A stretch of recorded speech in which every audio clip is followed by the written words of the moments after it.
Hello, bonjour. Aujourd'hui, on va parler des Sussex, on va parler de leur sécurité. Comme vous le savez, le prince Harry demande à ce qu'il soit protégé en Angleterre et que ce soit par le Met Office ou alors Scotland Yard, aussi le Home Office. Donc, on parle de sécurité en Angleterre. Par contre, certains sont revenus sur leur sécurité aux États-Unis, comme vous le savez. Le prince Harry et Meghan Markle vivent à Montecito Santa Barbara dans ce qu'on appelle une gated community, c'est-à-dire une communauté très sécurisée. En fait, c'est une ville dans la ville, c'est-à-dire que plusieurs maisons se sont regroupées et c'est sécurisé par un mur, par une entrée et des gardes.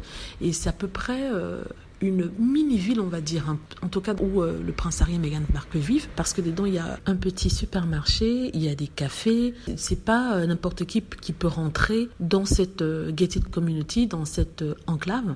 Pourtant, d'après les dernières nouvelles qui sont sorties, au moins 6 fois, une personne a essayé de rentrer dans la maison de Harry et Meghan. Ça s'est passé en décembre dernier, en mars, en mai.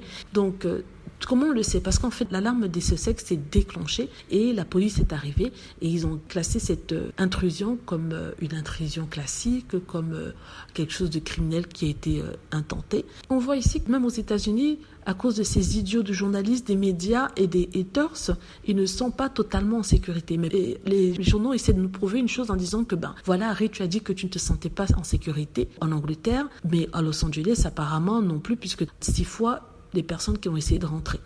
Donc, par rapport à ça, je dis que non, c'est complètement faux. Ça confirme une chose, ça confirme que, aux États-Unis, Harry et Meghan ne sont pas autant détestés qu'en Angleterre. C'est pourtant une infime partie de la population anglaise qui déteste Harry et Meghan, avec certains qui s'en fichent complètement, mais il y a un groupe qui est vraiment anti-Meghan et anti-Harry. Donc, imaginez s'ils vivaient dans ce pays où on les déteste, imaginez ce qui pourrait se passer. Ils ont la chance que Frogmore se trouve sur les terres de la reine d'Angleterre et que c'est vraiment sécurisé, personne ne peut y aller. Du coup, ils sont bien là-bas.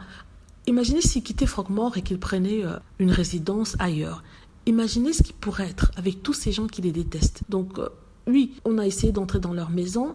Oui, ça ne veut pas dire que les États-Unis sont plus dangereux, en tout cas pour eux, que l'Angleterre. En général, les États-Unis sont dangereux, mais ce que j'essaie de dire, c'est que je crois que l'Angleterre serait plus dangereuse pour les Sussex. En même temps, j'essaie de dire que je pense personnellement que ceux qui sont rentrés, ce sont des paparazzis, ce ne sont pas des gens qui essaient de tuer Meghan et pas, ce sont des gens qui voulaient voir ce qui se passait chez eux, comme on n'a pas vraiment beaucoup de nouvelles, qui voulaient prendre des photos. Sûrement, ça doit être ça. Comme ils ne peuvent pas faire rentrer des drones, ils essaient de venir personnellement pour prendre des photos, pour savoir ce qui se passe chez Harry et Meghan. Voilà, c'est pas vraiment des fous qui essaient d'intenter à leur vie ou quelque chose dans le genre. Voilà, dites-moi ce que vous en pensez. J'espère que vous avez aimé la vidéo. N'hésitez pas à cliquer sur like si c'est le cas, à vous abonner pour plus de vidéos et à cliquer sur la petite cloche afin d'être averti lorsque je poste une nouvelle vidéo. Merci.